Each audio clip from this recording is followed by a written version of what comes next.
प्रणाम। हम पढ़ रहे हैं जन्म शताब्दी पुस्तक माला 10 जीवंत विभूतियों से भावभरी अपेक्षाएं।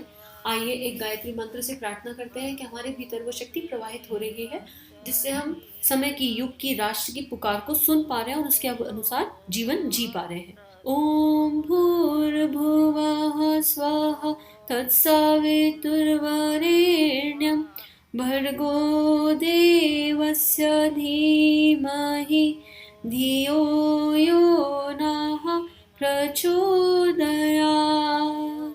पिछले स्वाध्याय में गुरुदेव ने हमें समझाया कि गुरुदेव कह रहे हैं मैं अंगद घोषित कर रहा हूँ, और गुरुदेव स्वयं महाकाल है। भगवान अगर हम ये कह रहे हैं तो उन्होंने कुछ तो देखा होगा। अगर ये किताब हमारे पास तक आई है, ये ऑडियो हमारे पास तक आया है, तो गुरु इच्छा के बिना तो नहीं आएगा। सृष्टि का एक एक पत्ता उनकी मर्जी से चलता है, एक एक कण उनकी इच्छा से चलता है। तो हम इतना कर सकते हैं अब कि अगर कहीं कोई ऐसी चेतना दिखाई दे रही है जिसके पास ऊर्जा है लेकिन उस ऊर्जा का इन्वेस्टमेंट नहीं हो रहा, वो स्पेंड हो रही है और ऐसे कामों में स्पेंड हो रही है जहां वो इंडिविजुअल को भी कंट्रीब्यूट नहीं कर रही, फैमिली को भी नहीं, तो समाज और राष्ट्र को तो बिल्कुल भी नहीं, उन लोगों तक हम ये किताब पहुंचा दें जिससे वो समझ पाए कि उनके भीतर कितनी जबरदस्त शक्ति है। हो सकता है उनके अंदर तुलसीदास जैसी भक्ति हो सकता है उनके अंदर अंगुलीमाल जैसा पराक्रम हो, क्या पता किसमें क्या छुपा है और उसको दिशा देने की आवश्यकता हो। बस यही एक बात है। अगली हेडिंग में गुरुदेव लिख रहे हैं, वक्त रहते बदल जाएं। साथियों, लोगों से कहना कि आपको भगवान ने जो विभूतियां दी हैं, क्षमताएं दी हैं, उसका सबाब आप उठा सकते हैं, लाभ उठा सकते हैं, जीवात्मा को शांति दे सकते हैं। जीवात्मा की शांति के लिए, पुण्य के लिए अपने आप को त्याग कर लेना चाहिए ताकि आपका अंतःकरण शांति में रहे और समाज को भी आपके बदले अनुदान मिले। आप और हमारा सिर भी गर्व से ऊंचा उठ जाए।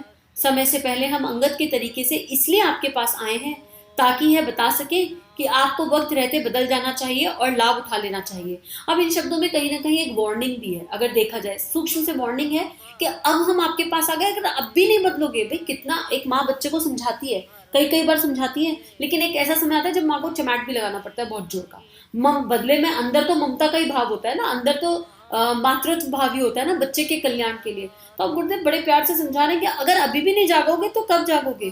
तो अगर हमारे अंदर कोई विकार है अभी और अगर हम उस विकार पे कार्य नहीं कर पा रहे हैं तो फिर हमको देखना पड़ेगा कि हम आगे क्या प्लान कर रहे हैं और क्या जीवन में घटित होगा फिर, क्योंकि ऐसे नहीं मानेंगे तो वैसे मानेंगे, अल्टीमेटली यात्रा तो करनी है आगे। इसलिए मित्रों, जहां कहीं भी क्षमताएं दिखाई पड़े, प्रतिभाएं दिखाई पड़े, वहां आप हमारे संदेशवाहक के रूप में जाना और खास तौर से उनसे प्रार्थना करना, अनुरोध करना। पूर्व में मैंने विभूतिवानों को संबोधित किया था और उनका आह्वान किया था। आपकी जरूरत है, भगवान ने आपको विशेषताएं दी हैं, उसकी उसे जरूरत है। लड़ाई युद्ध का जब वक्त आता है तो नौजवानों की भर्ती कंपलसरी हो जाती है। जो लोग बुढ़े होते हैं उनको छोड़ दिया जाता है। कंपलसरी लड़ाई में सभी नौजवानों को, चौड़े सीने वालों को पकड़ लिया जाता है और फौज में भर्ती कर लिया जाता है। कब? जब देश पर दुश्मन का हमला होता है। मित्रों, जो नौजवान है, प्रतिभावान है, विभूतिवान है, उनसे मेरा संदेश कहना, लेकिन जो व्यक्ति मानसिक दृष्टि से बुढ़े हो गए, वे जवान हो तो क्या, सफेद बाल वाले बुढ़े हो तो क्या, हमको उनकी जरूरत नहीं है। अब यहाँ पे हमको भी समझा दिया कि कहाँ जाना है। आपकी ना अंतरात्मा बता देगी कि किसके पास जाने की आवश्यकता है, किसके पास नहीं। और अगर हम दृष्टा भाव में जाएंगे तो हमें बुरा लगेगा नहीं। तो एक बार कहीं भी जाने में कोई बुराई नहीं है, जाके अपना प्रयास करना है। सामने वाला मान जाए तो ठीक, ना माने तो ठीक, हमने अपनी कोशिश करी और पूरे दिल से, पूरे प्रेम से करी, धारणा मुक्त होकर करी, तो उसका असर ज्यादा होगा। अगर मान लो सामने वाले ने आपकी बात नहीं मानी तो और आपको बुरा भला लग गया, आपको आपके अहंकार को हर्ट हो गया, तो फिर एक बात याद रखना कि हम नहीं गए थे, हमको भेजा गया था, हम मात्र इंस्ट्रूमेंट हैं। तो इंस्ट्रूमेंट को कुछ भला बुरा नहीं लगता। अभी कीबोर्ड है, बज रहा है, तो कीबोर्ड को बजाने वाला बजा रहा है ना। मान लो वो बजाने वाला बंद कर दे तो क्या कीबोर्ड ले कहेगा मुझे बजाया क्यों नहीं जा रहा, या मैं बज रहा था तो अच्छा था और अब नहीं बज रहा तो मुझे खराब लग रहा है? नहीं ना, जैसे कुछ है ही नहीं, बस ऐसे मानना है खुद को। तो जब भी हम इस कार्य को करने जाएंगे, गुरु आवाहन करेंगे पूरे दिल से, मन से, सामने वाली चेतना के लिए करुणा के साथ प्रार्थना करेंगे कि जो इस आत्मा के लिए श्रेष्ठ हो वो हो जाए, और उसके बाद अपनी बात रखेंगे एज एन इंस्ट्रूमेंट। अपनी बात मतलब अपने गुरु की बात रखेंगे। तो ये ऑडियो अब बिल्कुल इसको स्टार मार्क कर लीजिए, सेव कर लीजिए इस किताब को। ये लास्ट अंतिम ऑडियो है आज इसका, पुस्तक माला 10 का, और सेव कर लीजिए कि हमको हमारी नजर खुली रहनी चाहिए अपने प्रति भी, अपने लिए भी। पहले अपने ऊपर साथ साथ काम करेंगे, अपने लिए भी नजर खुली रहनी चाहिए और सामने वालों पे भी। कहीं पे भी कुछ श्रेष्ठता दिखाई दे तो तुरंत पहुंच जाएंगे। ऐसा अगली पैराग्राफ में कह रहे हैं गुरुदेव कि उन लोगों के पास जाने की जरूरत नहीं है जो मानसिक दृष्टि से बुढ़े हो गए, क्योंकि वो ऑलरेडी मरे हुए, वो तो मौत का शिकार हो गए हैं। तो उनके पास जाके करोगे भी क्या, इसलिए वे इसके लिए हैं जब मौत को चारे की जरूरत पड़े तो वे उनकी खुराक का काम आ जाए। मतलब हर किसी की मृत्यु होनी है, तो जब यमराज को चारे की जरूरत पड़ेगी तो वहां काम आ जाएंगे। तो गुरुदेव जागृत चेतनाओं से भाग भरी अपेक्षा ये कर रहे हैं। इसके बाद हम यहाँ पर इस ऑडियो में एक पढ़ लेते हैं कि युग निर्माण योजना एक दृष्टि में क्या है और इसमें हम क्या क्या कर सकते हैं। कुछ लोगों को ये समझ नहीं आता कि करना तो बहुत कुछ है पर हम करें क्या, ये समझ नहीं पाते बहुत सारे लोग। तो सबसे पहले तो आत्मनिर्माण, इसके लक्ष्य और उद्देश्य क्या, उनको रीड कर लेते हैं। कहीं कोई कंफ्यूजन है तो आप कमेंट्स में डाल दीजिए और उस पर बात कर लेंगे आगे। हमारे लक्ष्य एवं उद्देश्य, युग निर्माण योजना का लक्ष्य क्या है और उद्देश्य क्या है। लक्ष्य क्लियर है, हर इंडिविजुअल में, मनुष्य में देवत्व का उदय, धरती पर स्वर्ग का अवतरण, स्वस्थ शरीर, स्वस्थ मन, सभ्य समाज, आत्मवत सर्वभूतेषु, वसुदैव कुटुंबकम, एक राष्ट्र, एक भाषा, एक धर्म, एक शासन, जनमानस का भावनात्मक परिष्कार। एकदम क्लियर, क्रिस्टल क्लियर उद्देश्य है और लक्ष्य है। ये अपने आप में सेल्फ एक्सप्लेनेटरी है, लेकिन फिर कभी किसी दिन अगर गुरु इच्छा हुई तो इनको डिटेल में इन पर चर्चा कर लेंगे। पर अभी हम पढ़ लेते हैं। हमारे आधार क्या है, व्यक्ति निर्माण, परिवार निर्माण, समाज निर्माण, नैतिक क्रांति, बौद्धिक क्रांति, सामाजिक क्रांति, धर्म तंत्र से लोक शिक्षण, विचार क्रांति।